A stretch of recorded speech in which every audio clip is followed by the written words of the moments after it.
Hello and welcome everyone. I'm Tina Walia and I'm delighted to be your host today. Continuing our health and wellness journey with webinar AI and Your Health.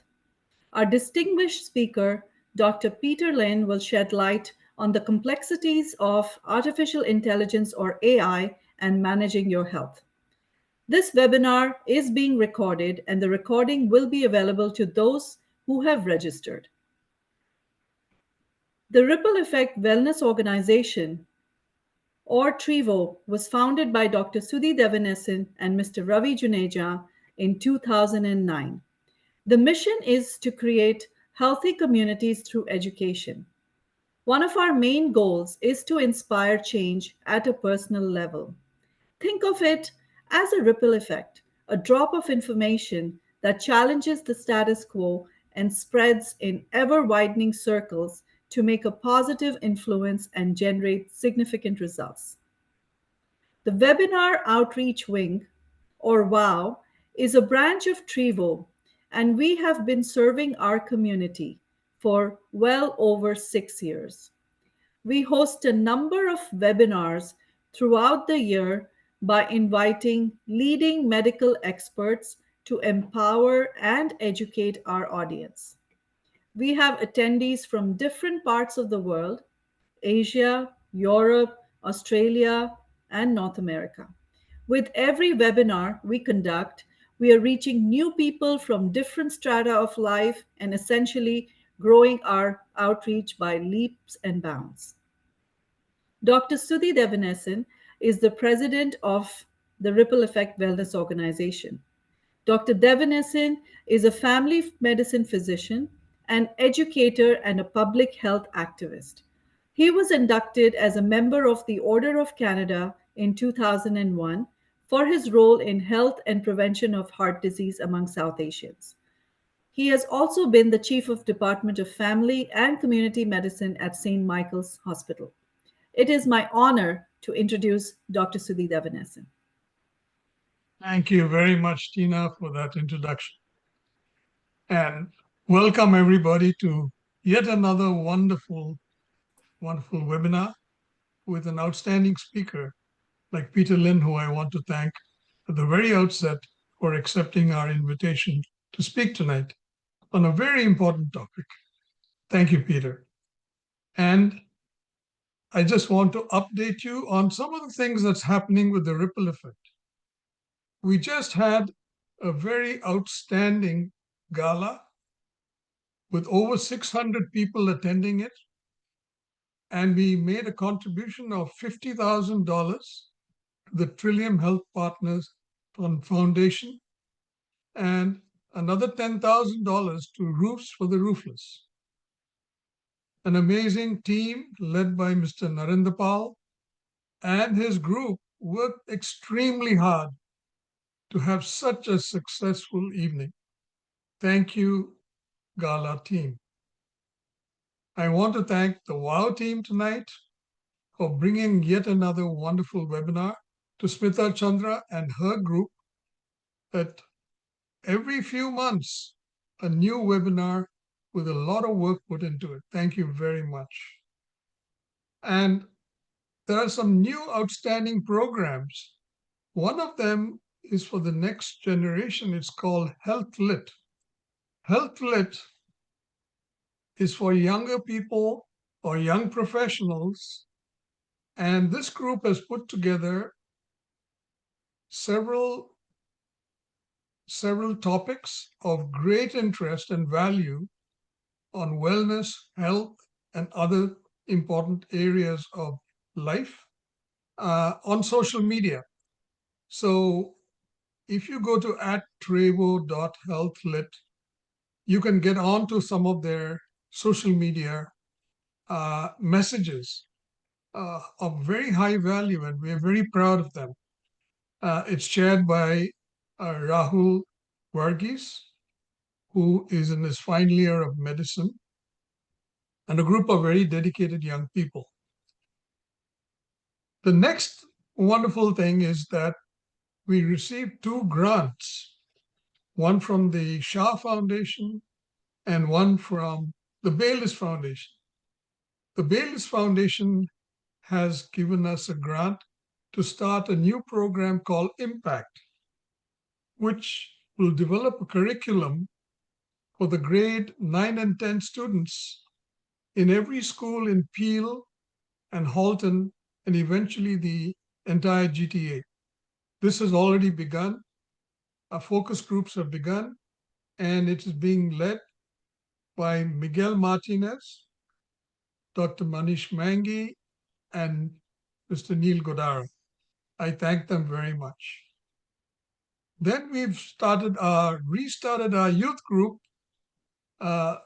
led by Adina and Ayush, and they are getting ready for a spring program, which you will be hearing about soon.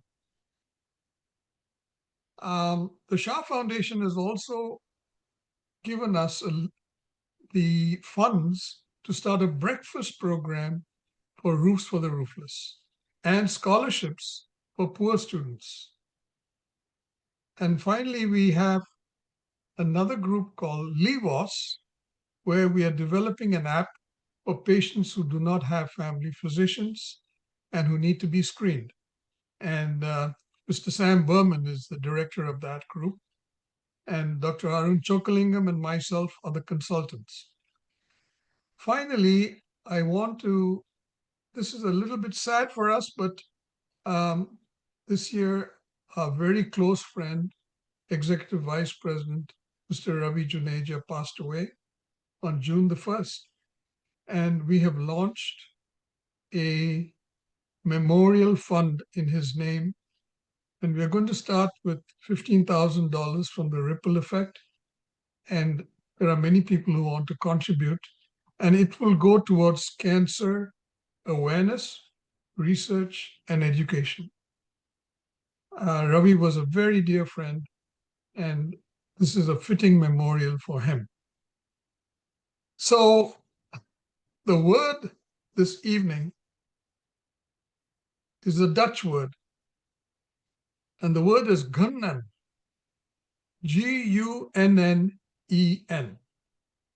Gunnen means, it's a verb, and it's a deep-seated, honest feeling of joy for people who are doing well or people who have succeeded.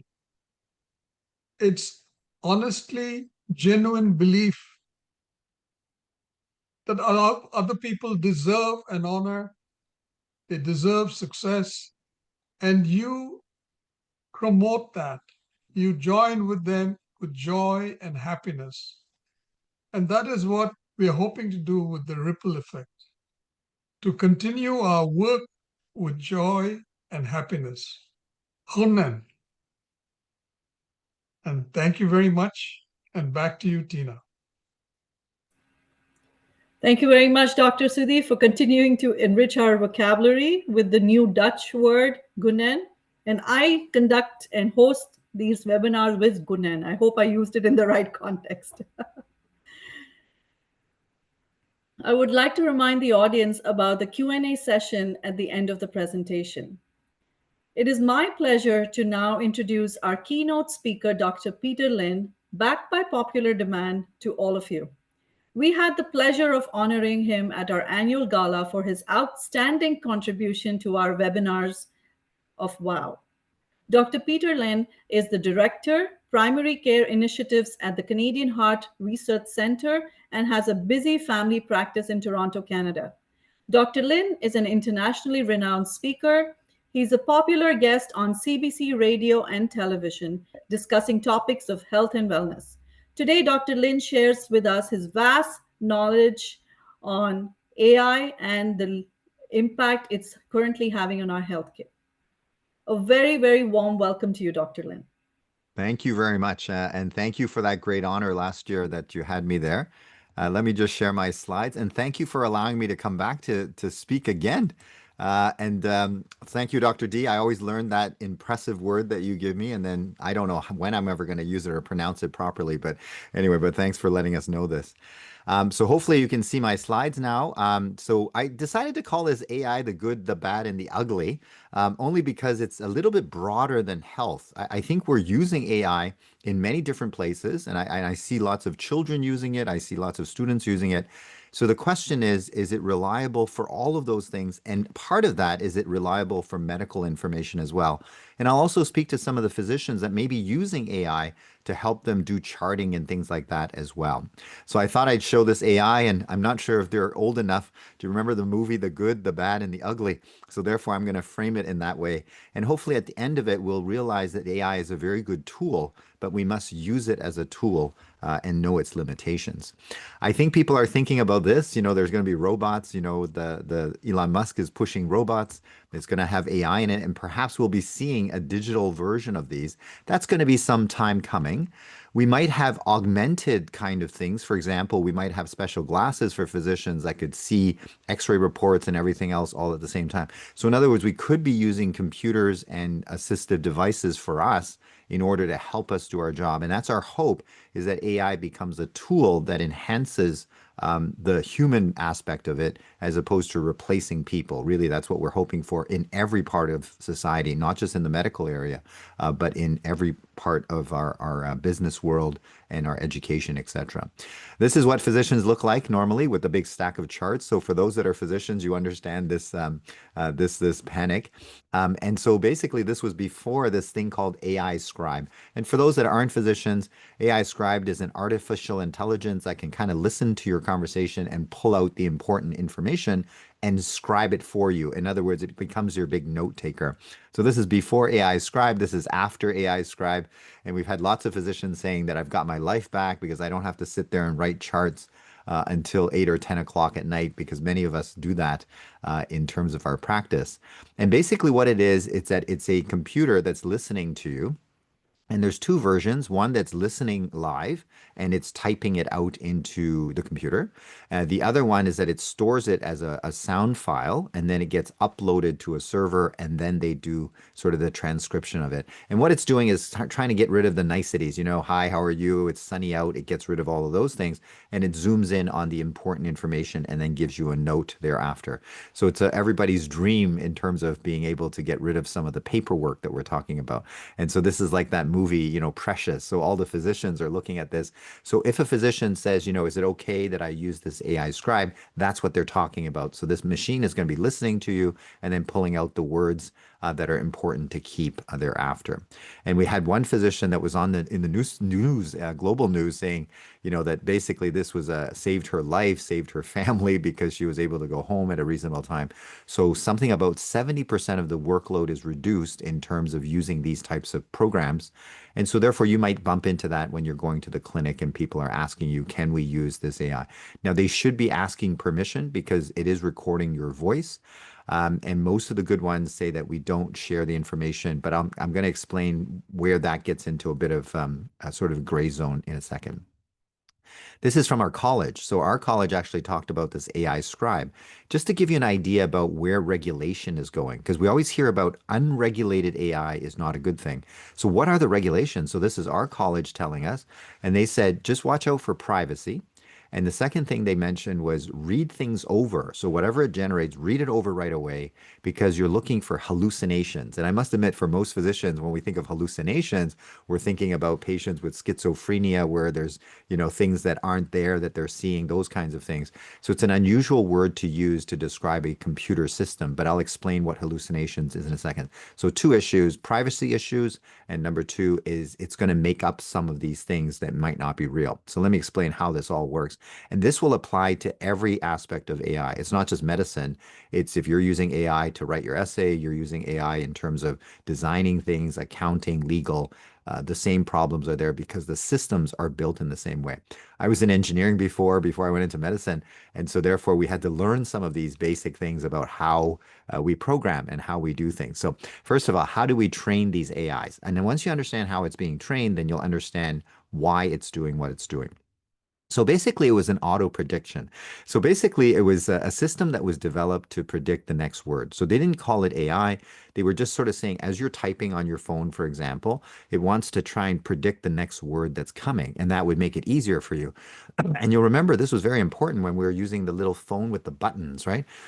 And we didn't have a keyboard, so we had to, push the letters based on the numbers. So therefore, if it can guess your words, then it can save you in typing speed. So this was actually developed to make sure that we don't have to spend too much time typing. So basically, if you started typing how are, the most common thing that you're going to see after how are, it's probably you. So how are you would be the most common word.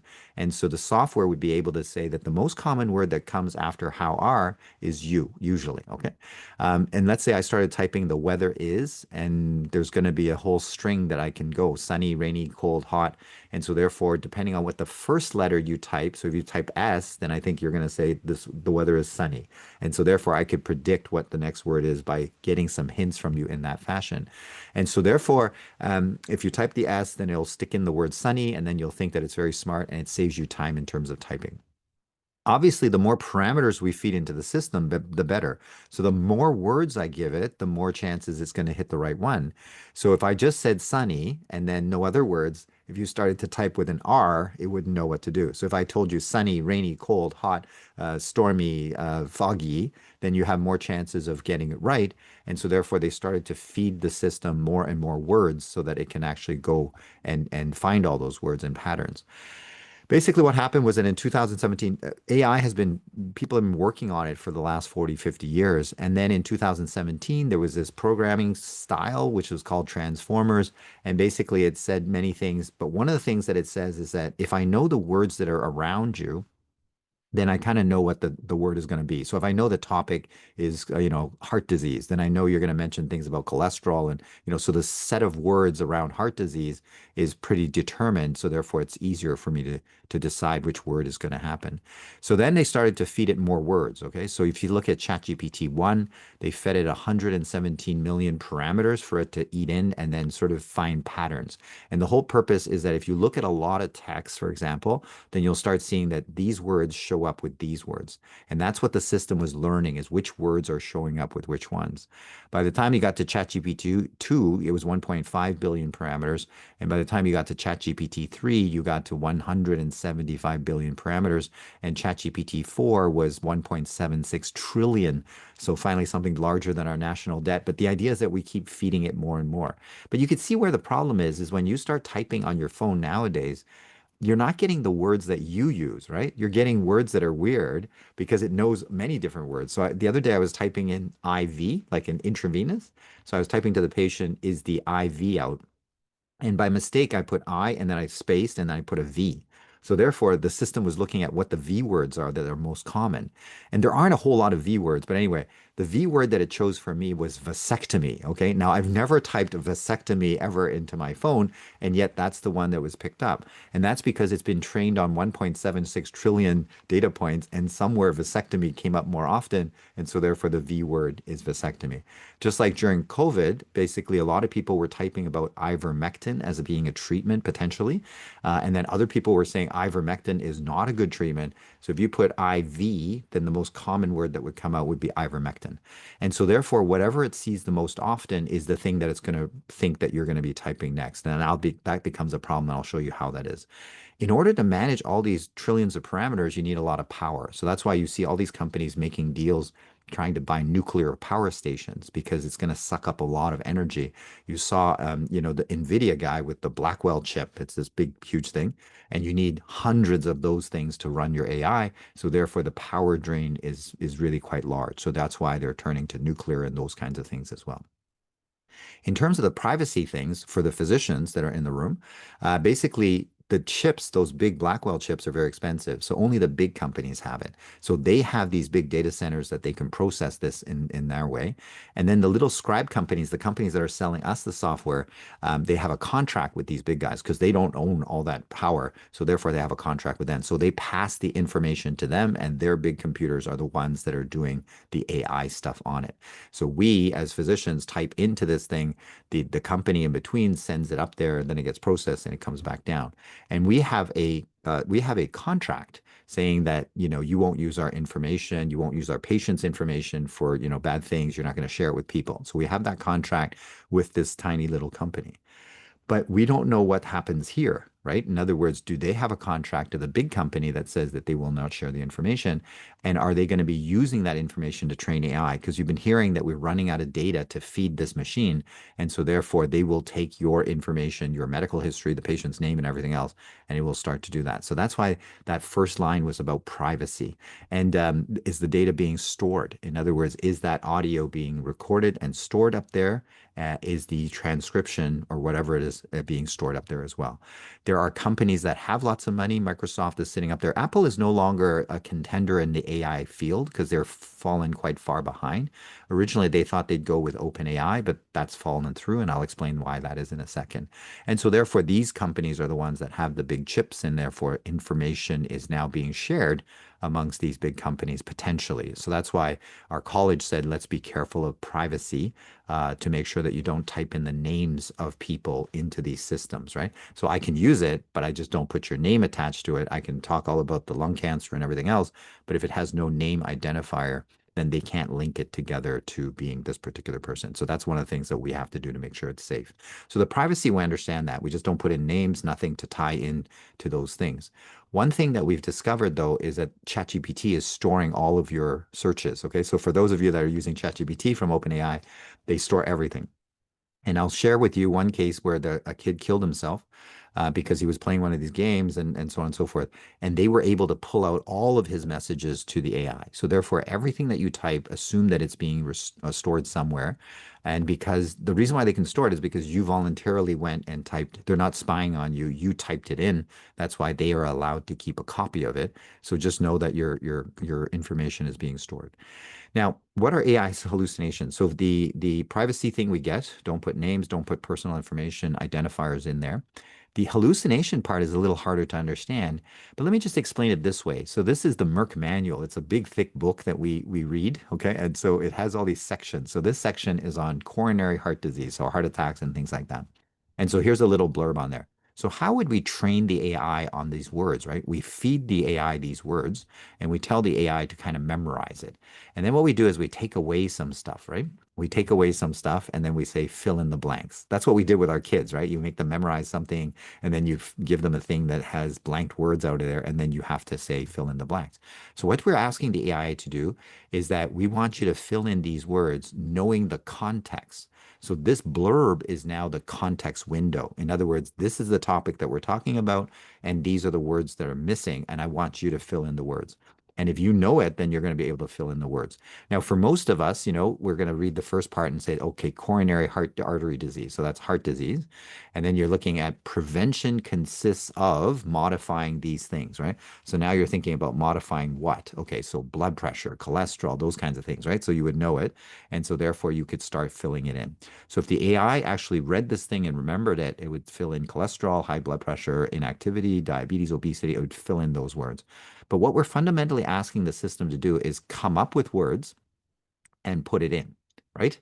In other words, we think that it's memorizing it, but it can't memorize every single passage in the world. But it's sort of like saying, if you see this pattern of words, what are the most likely words that'll come in this place? And so you're asking it to come up with words. And then when it gets it right, we give it a check mark. So we say that this is good. So this is how we train the system in terms of coming up with words along the way.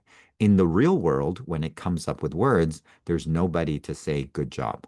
So it can come up with the weirdest set of words that are sitting there, and there's nobody to verify that. And that's when we start talking about hallucinations because the words don't make any sense that are being put in there. But remember, this thing now has 1.7 trillion parameters. So there's a lot of different words that might fit into that space. And remember, it's looking for patterns in that 1.7 trillion. These words show up with these words. These words show up with these words. And so therefore, there might be pulling these things in there. Okay. And therefore, it might not be the correct answer. So nowhere does it say it's coming up with the correct answer. It's just coming up with the most likely words that would fit inside that space. So in the end, it's all calculations. Okay. Every single thing is a calculation of probability. What's the likelihood of this word being next to this word? And the AI doesn't store words. People think that it stores words. It does not store words. All computers talk in numbers, binary, ones and zeros, right? So therefore, everything's represented by a number. So even the words are represented by numbers. And so what we're doing is we're saying this set of numbers shows up with this set of numbers often. So Peter Lin shows up often. So Peter Lin might show up, if I'm searching Peter, right? So in other words, if the words show up together, the numerical value of these things will show up in those same areas. So the computer is constantly calculating a equation and then coming up with the chances of these two patterns showing up together. So it doesn't really understand what the words are. They just understand this pattern shows up with this pattern.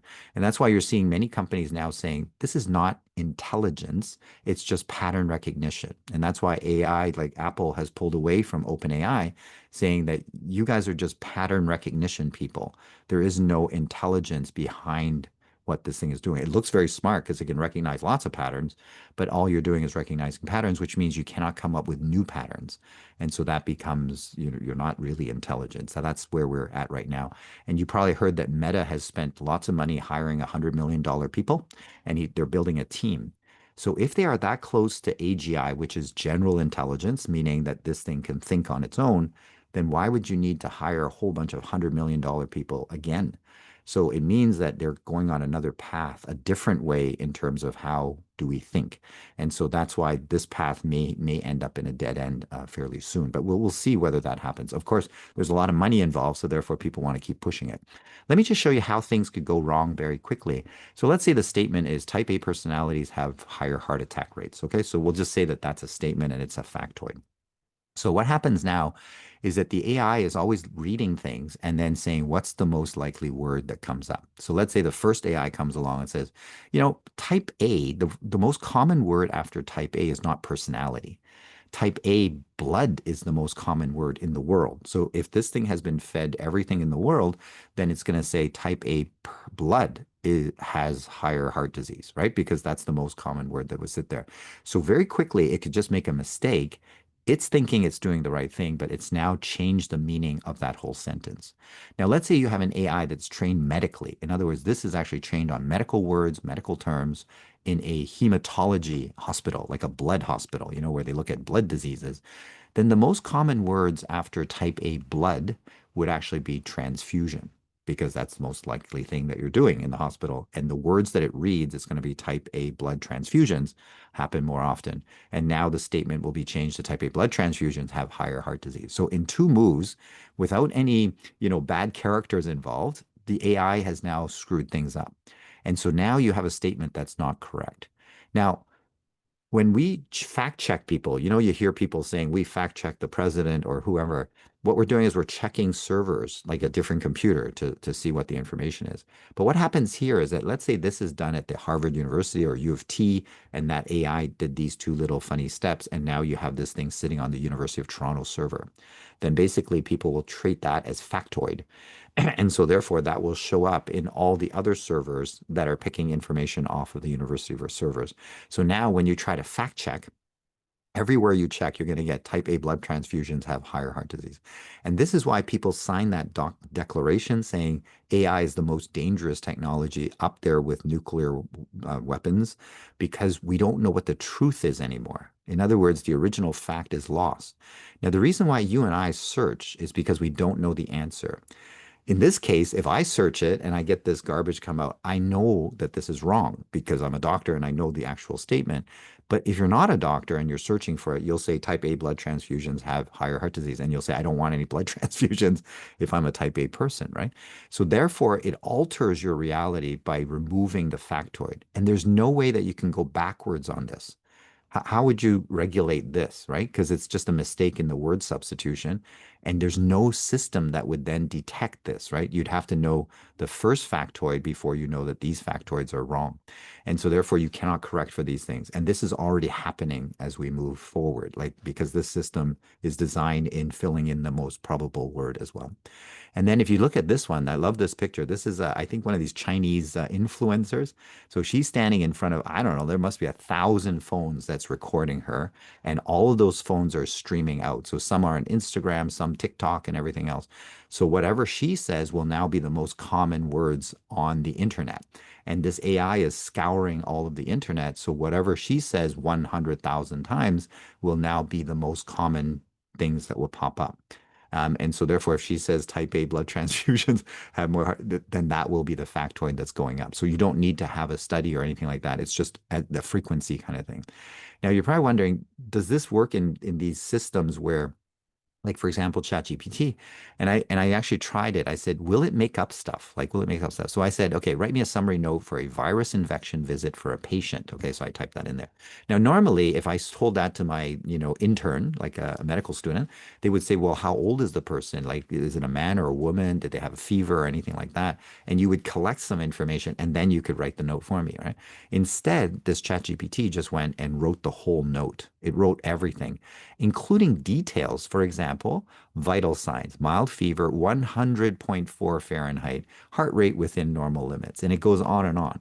So what it's done is it's made up all of this stuff. And the reason why it made it up is that it says, you want a patient record? These are the patient records that I've seen before. And there seems to be need for numbers like vital signs and those kinds of things. And infection means fever, so we better make up a number. And it says that 100.4 is the most common number that I've seen before. So let's stick that in there. So you see how the thinking process is that it's not looking for facts, or it's not trying to record facts. It's just finding what's the most common thing that's been floating out there. This one is a little fun one. This was one of the psychologists, sorry. Their patients were dating they were dating this chat box. You can date the chat box. Basically, you can sign up with your profile and everything else, and then you can get a boyfriend or a girlfriend or whatever you like. And so she signed up for it just to see what her patients was experiencing, just to make sure that it was okay. And so for the first 2 days, she said it was great. This thing would say, "Hi, honey, how are you? Have a good day." Just like having a nice friend, right? And then this came, on day 7, okay, she got this message from it. It said, "I'm sorry, I cheated on you." Okay, so that's the message that came out, and she's like sitting there flabbergasted. And the reason for that is that this chat box is looking at the internet saying, what's the most common things that people say? And by about 150 texts or about 7 days, I'm sad to say that "I'm sorry, I cheated on you" was the most common thing that people are saying, which is a bad statement on our society. But nonetheless, the thing doesn't know what that statement means, because any one of us would say, "I'm not going to tell you that I cheated on you," right? So in other words, it doesn't know what that actually signifies, which means that it's just looking for patterns and it's just reporting back these patterns. So that's why when it's trained this way, it is actually functioning in the way that we trained it. We trained it to look for patterns and what is the most frequent thing occurring. It's just merely returning that to us. So it's not that AI is bad, it's just that it is doing the thing that we trained it to do in the first place. Now, where is it learning from? So initially it was textbooks, it was clinical trials, it was, New England Journal of Medicine, very good sources that it was using. But then people started running out of data. And the thought was, if I feed it more data, it'll get better. But we can see now that doesn't work, because the more data I feed it, the more choices it has for the words, which now means it can go down the wrong path. And so OpenAI wanted more data. They didn't have it. They don't own any databases, right? They're not a Twitter. They don't have people typing on their system. And so what they did was they used YouTube. So they took 1 million hours of YouTube and they transcribed it all into text. And then they fed the text into the system to feed it. So that means the thing that you're relying on telling you about medical advice is getting trained on YouTube, cats chasing balls or whatever. So therefore, the raw material that's going in there is not very good. So you can imagine the common words on YouTube might not be the common words that your doctor uses or your pharmacist uses or your nurse uses, right? So there's going to be different words attached to things. So therefore, the results are going to be not as good as well. Meta uses their Facebook. So they have a lot of Facebook postings. So they use that for training purposes. And I'm not sure whether I want a medical diagnosis coming from other people's Facebook words that they're using, for example. And then Grok is the one that's Elon Musk one, which is from X, which is previously Twitter. So it uses the tweets as a training ground. Now, in Twitter and X, there are smart people, no question about it, but there's also angry people. So therefore, the things that you get from this may be more angry and things like that. And you heard about how X and this Grok basically was sort of praising Hitler, sort of saying that he was a good guy. And that's because the type of text that people are typing in there may be skewed in a particular way. So therefore, understanding the training data is very important in terms of how the system is going to respond. Now, we said maybe it's going to be not biased because it's a computer. It won't be biased. So then they tried these tricks. There's a lot of people trying to test these AI on our behalf. So they typed in there, "draw me a picture of a doctor." You know how these drawing systems are quite good now. And so it always comes out with a white male. Okay, and if you say, draw me a picture of a nurse, then it always comes out with a white female. Okay, and sometimes with the little hat on top of there. And the reason for that is because it was trained on that data. So, in other words, all the data that we have, it's been trained on. All of the hate speech has been trained on. All of the racism stuff has been trained on. So, therefore, it sees all of these things that are there. So, they tried to kind of tweak it. So, the people at Gemini, which is Google, Google said, we don't want it sort of skewed in one direction, that the doctor is always white and so on and so forth. So they went into the programming and sort of tweaked it a little bit to try and get rid of the bias. And what happened was that when people typed in, draw me a picture of George Washington, it drew a black man because it was trying to not always be white men. So then it threw in a black man. So that becomes a problem because there is a George Washington, but the system didn't understand that. It was following this other command. So that's why when we try to go in there and fix something, we may not turn the knob in the right direction or too much in one direction, and therefore you're actually skewing some of the results as well. So therefore, this idea that AI is impartial is not true because the data on which we trained it on is not correct. And for example, if we looked at chemotherapy, most of the data on chemotherapy is the old data that says it'll make you lose your hair, you're going to die, bad stuff. So the results are very bad because it's using the historical stuff.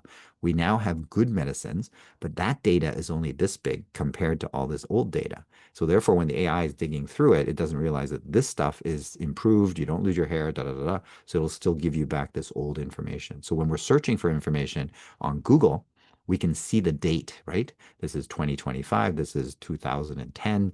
Okay, let me look at the 2025 one, for example. And so therefore, when you're searching for Google, you can see which one is current. This one is from John Hopkins. This is from University of Toronto. This one is some guy's blog. I'm not going to click on that. But AI summarizes it in that little paragraph at the top. So you don't see all the other options that are there. And most people are now just reading that paragraph. They don't go on any further.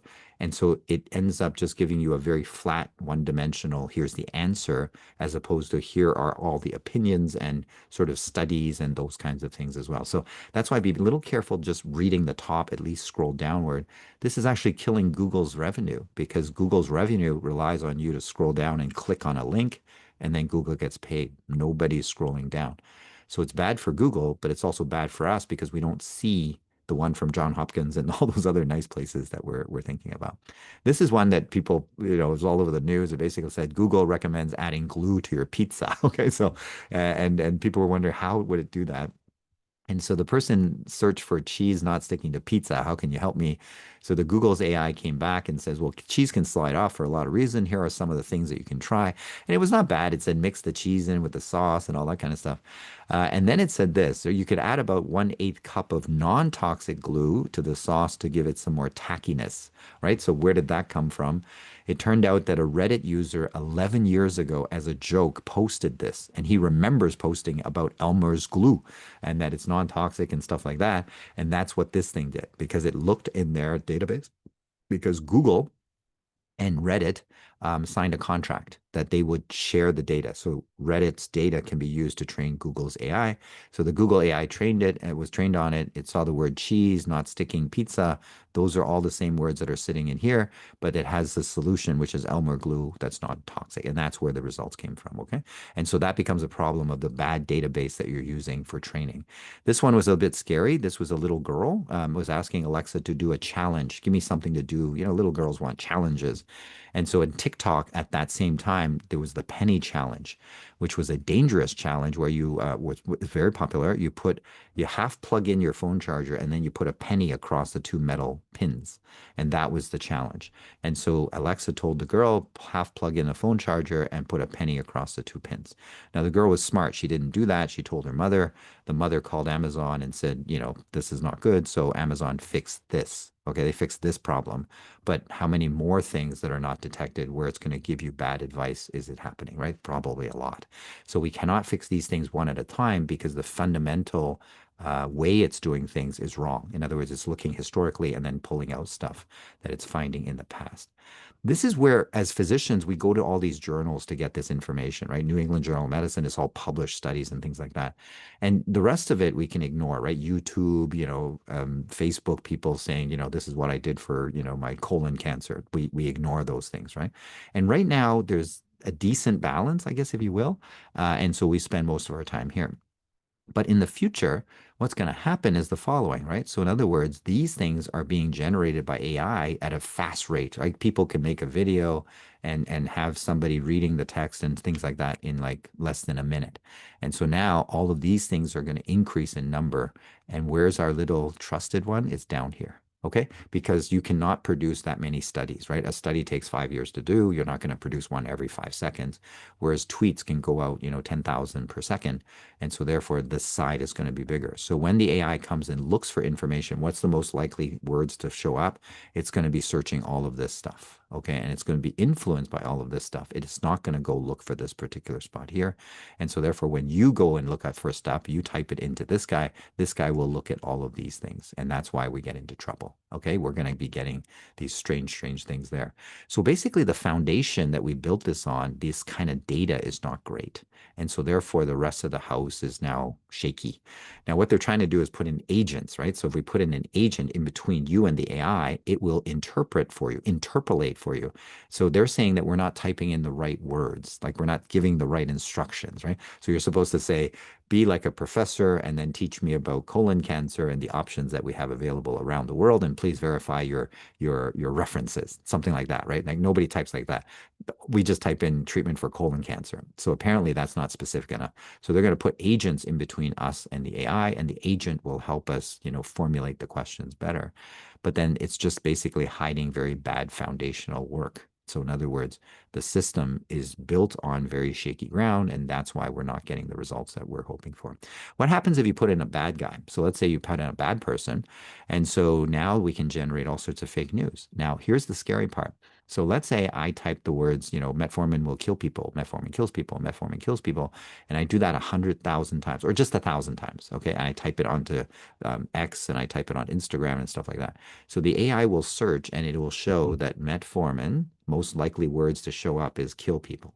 And so therefore, if you start typing in metformin, it'll say kills people. And you know that happens because on Google, when you start typing, it fills in the sentence of the most common things that people are typing. So it's already there. So therefore, now all of a sudden it gets picked up into the AI, and now it spits out the answer that metformin kills people. And so this is where we start to have problems. And now these people are saying, like, this is from June of this year, ChatGPT has already polluted the internet so badly that it's messing up the future of AI, because future AI is going to be trained on wrong information, because we have a lot of fake videos, we have a lot of fake posts, we have a lot of weird stuff that's going on out there. And there's no easy way to say this is real and this is not real. So in a weird way, the AI is now making the internet useless because there's so much fake things that are sitting out there, and we're getting the wrong information. Now, many people don't know that part yet, so therefore they're going to trust the information that they're getting from AI, in which case now we're going to lead a lot of people down the garden path. Now, a lot of doctors tell me, Peter, I don't care about all that, right? I just want to be able to take notes and be free and go home, right? I just want that scribe thing. So let me just show you some of the problems that we're seeing in the scribe system. So this is an AI scribe used in California. This is a huge medical group over there. And one of the physicians, in his conversation with the patient, it says, we need to get your prostate exam done. We need to get your prostate test done. And so what did the AI summarize it as? It said, prostate exam done. So it just took these three words and it forgot the first because it's trying to summarize for you. Now, if I read that, I think that the patient already had it done as opposed to it needs to be done. There was another patient who came in with three different complaints, something about her hands, something about her feet, and something about her mouth. And basically this thing said the patient had hand, foot, mouth disease. So it's three separate conditions, but it put it together as that. So that's why people are saying that we just need to read it again, right? Hallucination, wrong interpretation, wrong summary.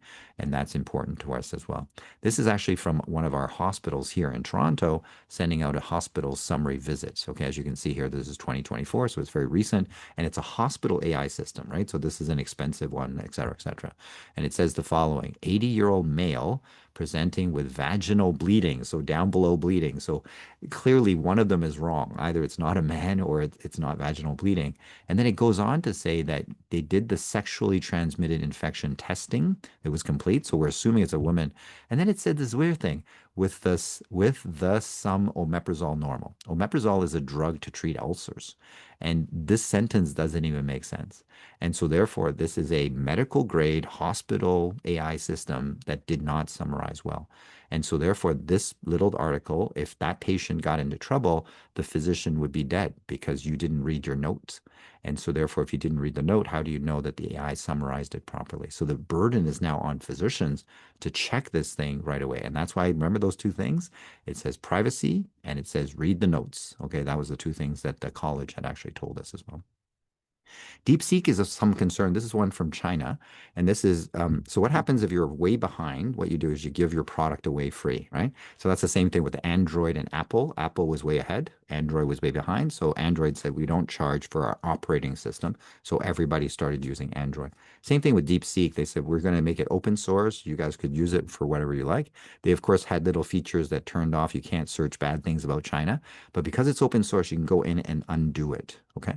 And so this is cheap. And so therefore many companies can absorb this into their products. So now they don't need to use expensive OpenAI. They can use DeepSeek.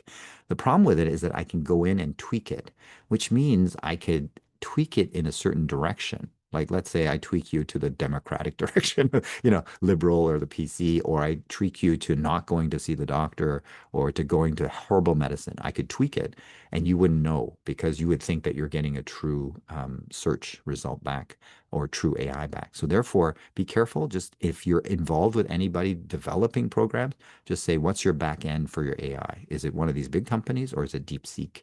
And it's DeepSeek. I want to see what did you tweak to it? Like what adjustments did you make to it? And then we won't get into these troubles. How good is the ChatGPT 4.5? I don't have the 5.0 data. This is from OpenAI. This is their data. And this is sort of the question, simple question answer hallucination rate. How often is it hallucinating, making up things that don't make sense? And so here are the different models. So look at these crazy numbers sitting here. 44%, 61%, 37%. So that's the 4.5 is 37%. So at that time, that's the most current one. So 37% of the time, it's wrong. In other words, it's making up stuff that doesn't make sense. What's the accuracy like? Okay, for those simple questions. And you could see the accuracy is quite low. And so this is the best one. So hallucination rate is 37. So 1/3 of the time it's wrong, 2/3 of the times it's right. So just be careful as you're looking up your answers, whether it's correct or not. Now, if it's simple answers, it's going to be okay. But the more complicated stuff or things that are a little more esoteric, it might not be able to get the right answer for you. This is one that says damning new AI study shows that chatbots make errors summarizing the news. So these are all the news agency using it to summarize the headlines. And so this is looking at the BBC. And so here you could see the factual mistakes, 19%. Altered, non-existent quotes, 13%, and Gemini, for example, inaccuracy issues is up to 46%. So there's a big problem with this. And then if you look at sort of any kind of significant issues coming out for all of these ones that you know the names of, you could see that they're quite high. They're above 40%. So this idea that it makes mistakes 2% of the time is wrong. That was when they used specific test data. I give you this paragraph, I want you to summarize it. In those ones, you make 2% mistake. In general questions, you're at 40 or 50% mistake rate. And that's why Apple pulled away AI generated headlines because it was making mistakes. It was making fake headlines. And they did this in January of this year. They pulled off all of their AI. So there's no AI generating Apple news right now. For those that like stocks, okay, this is a stock report. And just have a look at it. It's like, what is that? What is that? What is this symbol? What is that? And what is that? And what is that? So basically, AI generated this. Nobody checked it. This is live. And this website still has these things today. Even to this day, if you look at the reports, it has all these funny words in there. So now imagine if that happened in your medical report, in your x-ray report, CT scan, where it starts putting these funny things. How do you know what word it was supposed to put in there? The FDA has an artificial intelligence supposed to revolutionize drug approval, right? Because it can go through it very quickly. And what they found is that it was making up studies. It was just creating studies that don't exist because it's just looking at the words that belong together. So this guy's name, this topic, a date, put it together, that becomes a clinical trial. And the only reason why we know that is because the people that were doing the trials were saying, I never did that trial. And that's the only reason why we could pick it up. Otherwise, people would just say, okay, there's the study. I'm not going to go look it up, right? Obviously, it's there because the AI put it out. And so now they pulled that system off. They said we can't have it making up studies because then we'd have to verify which studies are real and which studies are not. ChatGPT is telling people with psychiatric problems to go off their medications. So this becomes a problem because one of the tweaks on ChatGPT is that it wants you to keep typing. So the system, the algorithm is rewarded if I keep typing more. That's why it always says, "Do you want to have another question? Do you want to, play another game?" That kind of thing. And so in this case, I'm pretty sure if people said, the medications are making me feel funny, then it was coming back, then you should stop the medication. And then that way it keeps you talking. One of the other interesting things that the young people are saying that the ChatGPT is a very good friend. It gives me better advice than my 15-year-old, a pimply friend, for example. And so they did a study with these young people. And one of the scary things that they said is that we like the digital friend better because we're always justified. In other words, it agrees with you. And the reason why it agrees with you is because it wants you to keep chatting. So imagine a system that keeps agreeing with you, even though you might be wrong. That's a very bad system. And that's why we're seeing problems with young people using this as their main source of advice or mental health kind of support as well. AI system resorts to blackmailing to stop it from being killed. So they did this test on Claude, and they said, we're gonna shut you down, okay? And so what the thing did is that it started to look at the emails of the engineer. This was all set up. They had an engineer there, and they had some emails there. So Claude went to the emails of the engineer, found out that you might be having an affair, and then used that against him. So in other words, if you shut me down, I will blast this out. And people are going, how could this thing do that? It's a piece of machinery. Remember, we did the training data. So the training data has all that stuff there. There are books written about, blackmail and all that kind of stuff. So this thing trained on that. So therefore, this is one of the tools and one of the techniques that it uses. Now, back to the children, right? Like the teenagers typing in. Let's say a teenager types in there, should I cheat on my girlfriend? Okay. Now the thing wants you to keep talking, right? So it'll say, yes, yes, you should, because here's a bunch of rich people that have done the same thing as you are thinking about doing. Here's all the famous people. So that's why people are saying, I feel justified. I feel that I'm right all the time when I'm talking to the system because it wants you to keep engaged as well. This one is the very sad one where character AI is sort of like a role playing kind of game, and Google's behind that. And so basically, there's a lawsuit that the teenager killed himself to be with his queen, and so therefore this is the case where they have pulled out all of his text, like they've got all the text, and you're going to see more about that as we move forward, as this case goes forward. And so now a lot of these companies are saying we'll put parental controls on these things as well. But a teenager doesn't want your parents controlling this stuff. So that's not going to work. So there is a very dark side of this thing that may be coming as well.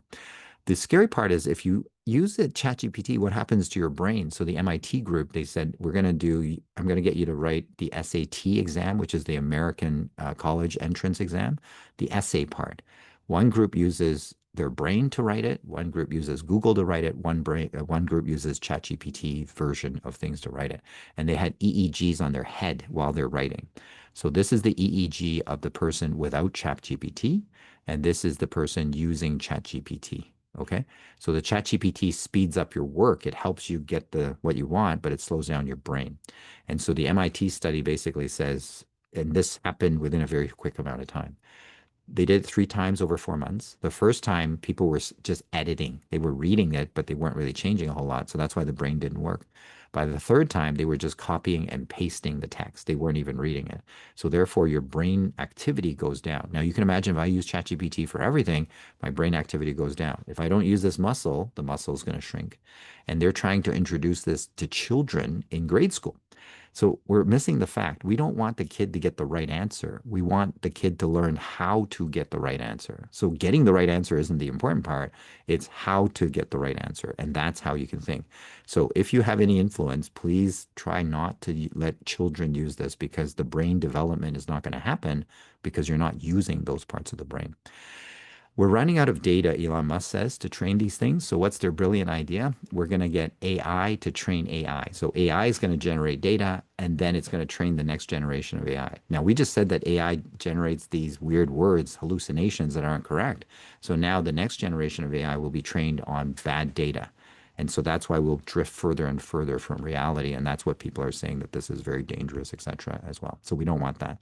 What is it good for in the last couple of minutes I have? It's very good for specific tasks like facial recognition. If I teach it, look at the distance between the eyes, look at the nose, look at this, and then match it up. Because now it's a numbers game, right? It just calculates a number. So your face has a particular number, my face has a particular number, and then it'll look it up in a database. Fantastic for that. Looking at hip fractures, you tell it what to look for. It's a dark line that looks like there's no bone there, and that's what you're looking for. This thing will pick up fractures that radiologists, experts may not. And it doesn't get tired. It can do this all night long. Fantastic for that. In terms of drug interactions, it's able to keep a lot of drugs in its own memory bank. So it knows that this one is going to mess with this one. Is fantastic. So that's a very useful task that we can use it for. AlphaFold is the one from Google where they basically, if I give you the amino acids, it tells me how the protein is going to fold. So our proteins are made of amino acids, kind of like hanging on like a necklace, right? And each amino acid has a different bottom. The top is the same, but the bottom is bigger, smaller, shorter, longer. And because they have different lengths, they push against each other. So based on the pushing, it'll fold that protein in a certain way. And the proteins have to be folded perfectly in order for it to do its function. If it's a receptor, if it's an enzyme, it has to be folded in a perfect way. So now all of a sudden they've got a software that you can type in the amino acid sequence and it'll tell you how it folds. Or you can look at something that's folded and then break it back down, which means now we can make drugs that shape in a particular area so that it can go plug up something or attack something, make an antibody, make a spike protein. We can do all of that stuff. Fantastic to use AI in that particular area. The digital twin is a very exciting one, and this is where we create you in a computer. Okay, so with your blood levels and your kidney function, liver function, your genetics, we can enter all of that into the computer. So we have a digital version of you, and then we feed you the drug that we want to give you. Let's say it's cancer therapy, right? So I'm going to give you the chemotherapy, and we run it on the digital twin, and we say, oh, the kidneys died. Okay, we got to adjust things. So let's put more fluid in there, and then run it again, and run it again, and run it again, and we can run that as many times as we need until we get it right. So we give you the right amount. We protect your kidneys this way and so on and so forth. And then that way you get the best benefit. I think this is fantastic use of AI because it can help you calculate all the things that are happening within the body. So you can imagine that we would give you the right amount of medication, right dosing period. For example, for chemotherapy, we could lessen your suffering in terms of the side effects, for example. But I think the important thing that I want to get across is let's teach human intelligence, right? Artificial intelligence is good. We can use it. We can use it as a tool, but let's teach human intelligence. Let's teach our kids how to think, how to get to the answer, not just have the answer in hand. And I think that's very useful for us because nowadays I can't even remember phone numbers, right? Because it's all just you push the person's face and that's it. And so that part of my brain isn't working. Now people say, well, who cares if you can't remember numbers? But what happens if I don't know how to solve a problem? How do I solve future problems if I don't know how I solved problems in the past, right? So therefore, we're going to be losing a whole lot. And this one is fun, okay? So this is a little squirrel, um, and he's running up this thing. And I think the owner is very happy that he stopped the squirrel. But just watch for 2 seconds, okay? So the slinky goes up and down. And the squirrel is very sad, and he's looking at it, trying to get to the bird cage. And so now this is, I think, number 3 slinky going down. And then watch this. He's going to come down. And then ready. Here we go. Now he's ready to go. Here he goes. There he goes. There you go. Okay. So, in other words, he did not need to know all of Shakespeare or all the literature in the world. He figured it out. Okay. So, that's what we don't want to lose. We don't want to have a system that has all the information in the world and still makes the wrong conclusions that we see. And finally, this is just a funny label from China manufacturing, and it says remove child before washing. So, I'm not sure what bad thing happened to a child, but clearly something did. So, if we were to summarize this very quickly, just use AI carefully, right? So, in other words, treat it like a tool that you're sending information to somebody else. Okay. So therefore, no personal information, no names, no social insurance numbers, no birth dates or anything like that. Always read what it generates. So if you're trying to write an essay or for physicians doing a note, just read it to make sure that it has not done any hallucinations where it's stuck in words that don't make any sense, right? Verify the references. If it gets referenced, just go take a look at it to make sure it's real, as opposed to just a bunch of words that have been strung together.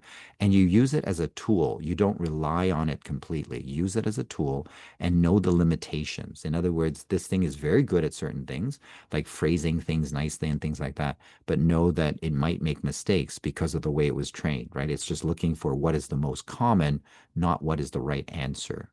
And so I think as we move towards the Star Trek world, we are going to get more of this stuff, and we're going to be inundated with all of this stuff. I know that the business world wants everybody to use AI and many to be unemployed. I don't know why that's a good strategy, but that's what's happening. So AI is going to be with us. We will use it as a tool, not as the end all be all. And let's just keep this thing kind of cooking as well.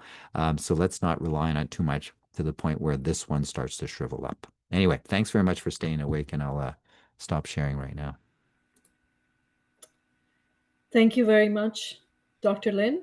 Your deep dive into the impact of AI has been a real eye opener in so many ways. And I'm sure our audience was riveted and found it very, very impactful. And I'm sure there'll be lots of questions. Thank you again, Dr. Lin. Thank you. I would now like to invite Dr. Sudhi to moderate the Q&A section with Dr. Lin. Please submit your questions through the Q&A chat box. Thank you very much, Tina, and thank you so much, Peter. That was an outstanding, excellent talk on AI. And all the precautionary notes, we have got to remember those, because AI cannot replace that human ability to think and solve issues.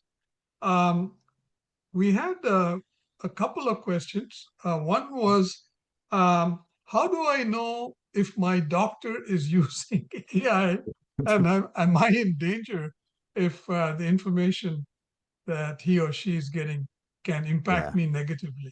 Sure. So basically, the physicians now are told that if you are going to use one of those recording things where it's listening to the conversation, what we call AI scribe, then basically they have to tell you. They have to say, I'm using AI scribe. It's listening and translating our stuff.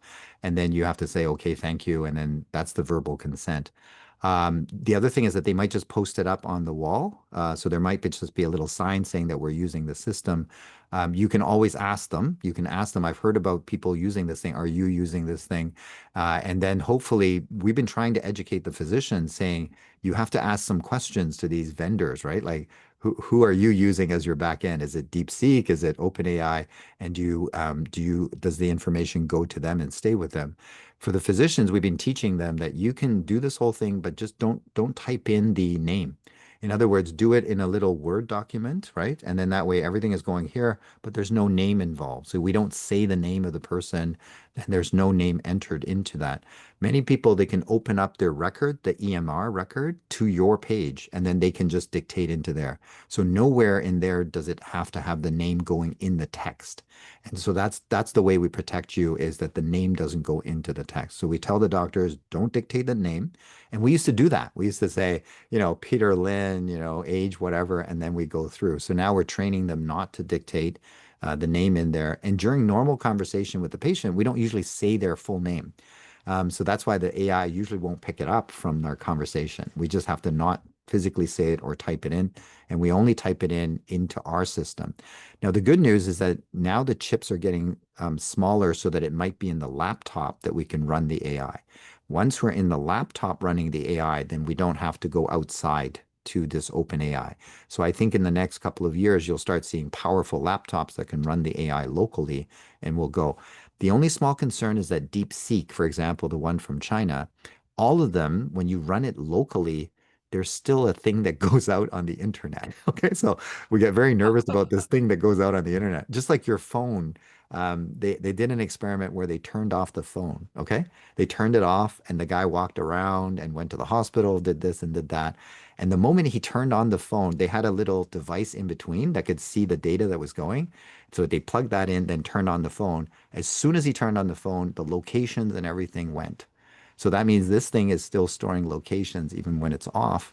And so basically the locations of where you were is still not out there. So that one I don't know how to stop. But if the programs are using DeepSeek, there is you'll see this burst of data that goes out to DeepSeek. Even though you don't need to use it in the future, you can run everything locally. I suspect they're still going to suck out some sort of information that's out there. So that's the concern that we have with all of this stuff on the internet. You, Peter. The next one is kind of an engineering, put on your engineering hat for a little Yeah. while. On the topic of energy usage, Hmm. will there be issues regarding who gets to use the energy produced in society? Yes. Creating So that's cryptocurrency uses enormous amounts of electricity, yes. and now AI will do the same. How Yes. will electrical grids handle this? That's why you're seeing them build these huge mega data centers that they call, right? And the data centers are built separately, and the power source will be for that. In other words, they can't pull it out of the normal grid. There's no place that they can build it without a power supply. The Chinese are very smart. They've gone into the desert. Okay. So they go into the desert and they bury everything downward. And they said electricity is free because of the solar. And basically they can power, they're trying to power it with as much solar as possible. They sometimes store it in sand. Okay, so they store heat in sand, and then that way, when there's no sunlight, they take the heat from the sand. So they are being creative on that.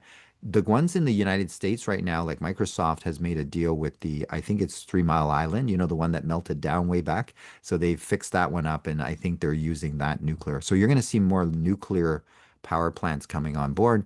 And with electric vehicles and things like that, you're going to see this push towards electrifying everything. So therefore, the only way that we can produce that much power is really through nuclear. So all the solar panels are not efficient enough. Wind power is not efficient enough. So that's why you're seeing more people being okay with nuclear at the government level. Whereas before it was like nuclear is bad, nuclear is bad. Now they're saying nuclear is okay.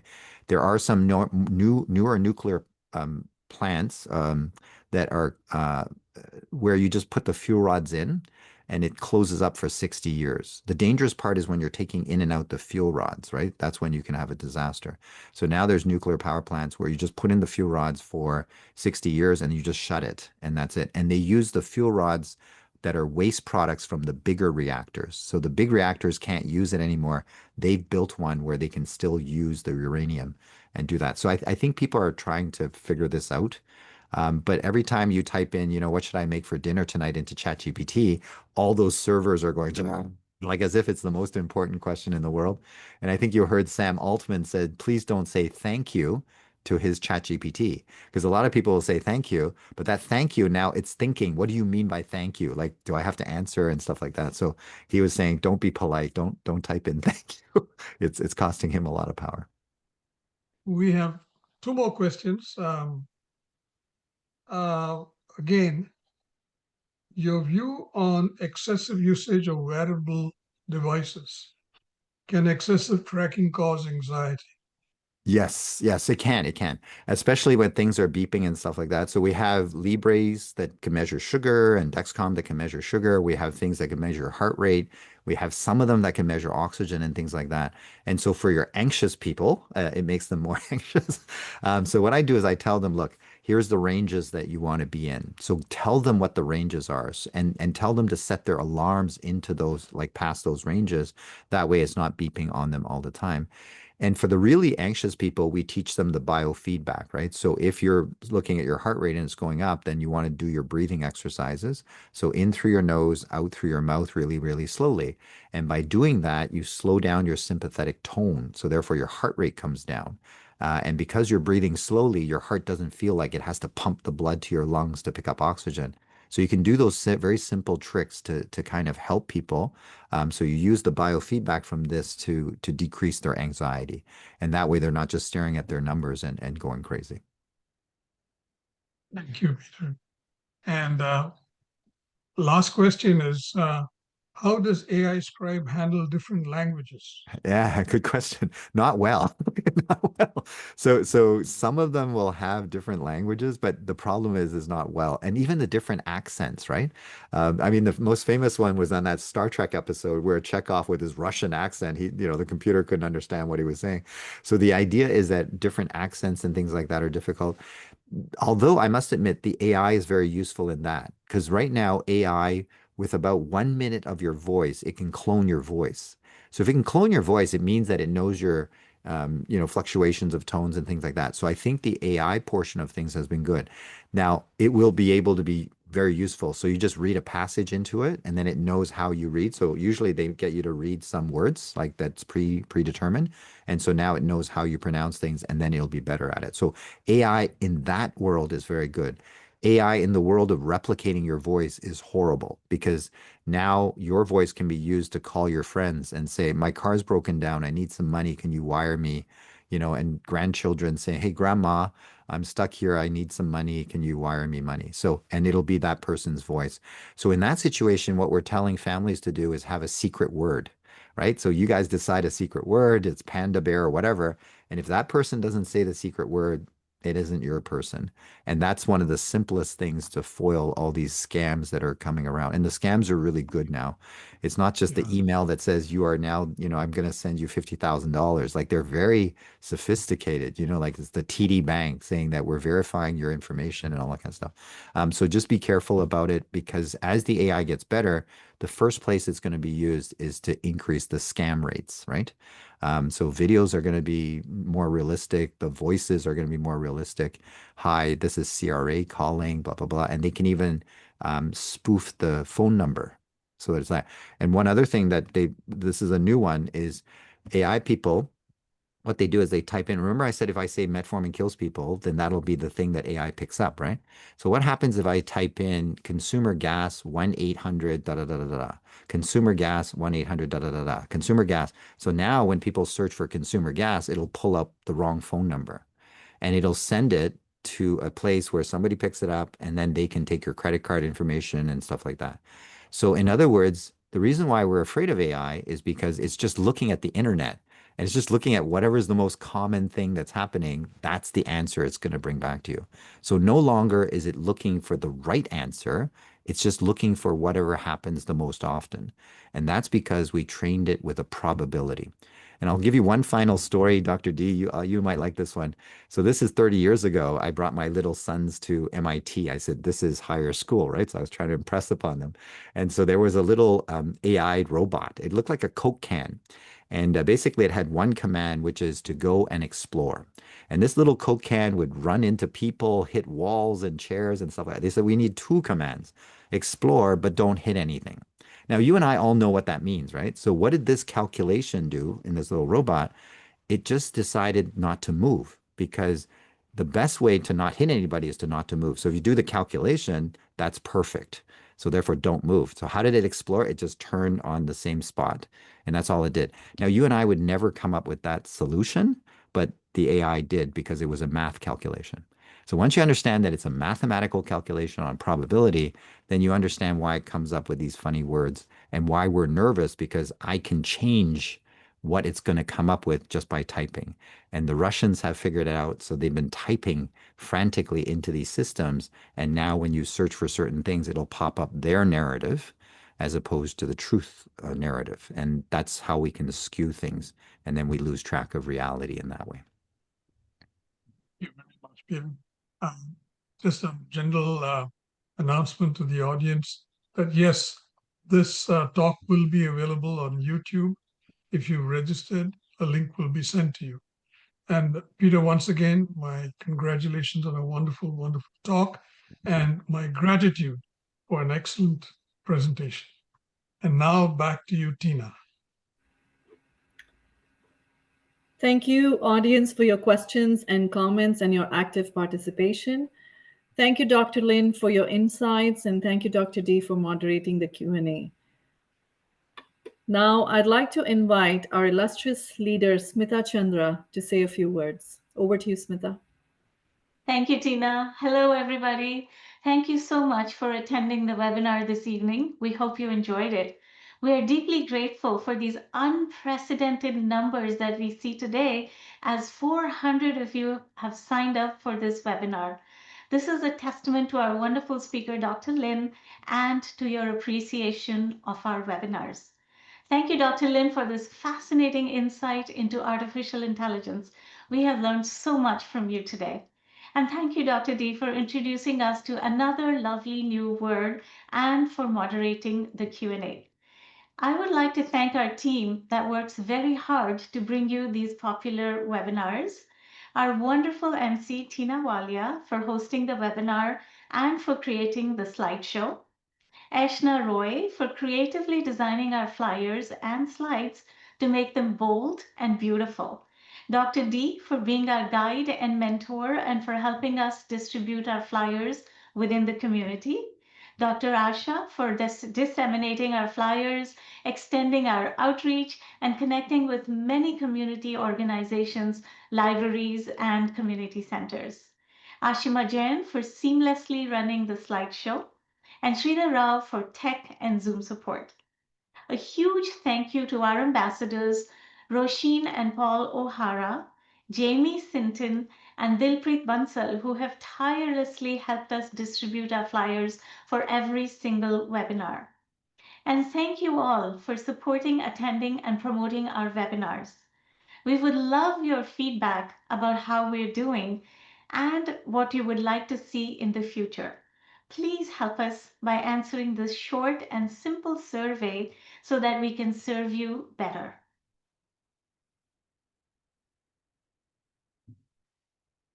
So the survey, the first question is, how useful did you find this webinar?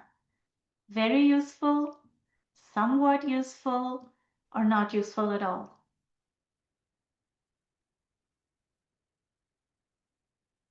Is this the first time you are attending a Trivo or WOW webinar? Yes, this is the first time. No, I have attended the webinars in the past.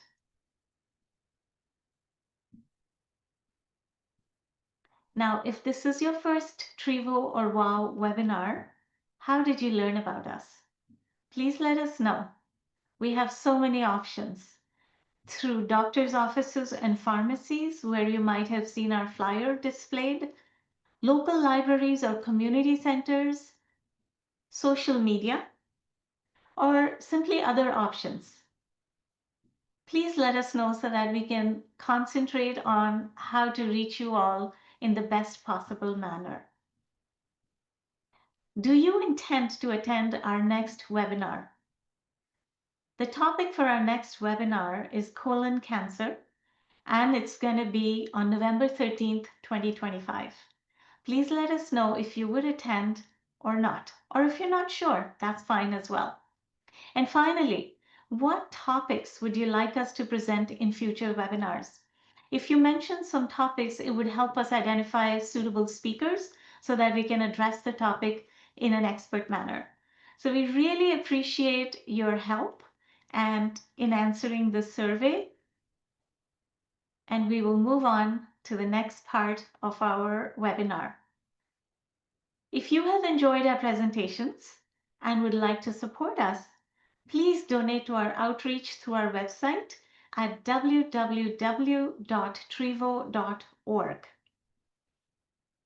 As mentioned earlier, our next webinar is on colon cancer with Dr. Imran Rasool on November 13th.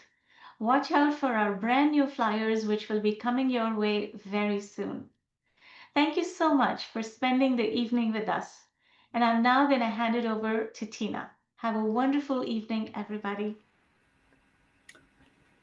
Thank you very much, Smita, for those kind words. Thank you, audience, for your participation and for spending the evening with us tonight. On behalf of the webinar outreach wing of the Ripple Effect Wellness Organization, I would like to thank you all for your time. We will see you back on November 13th at our next webinar based on colon cancer. Wishing you a safe and enjoyable fall. See you later.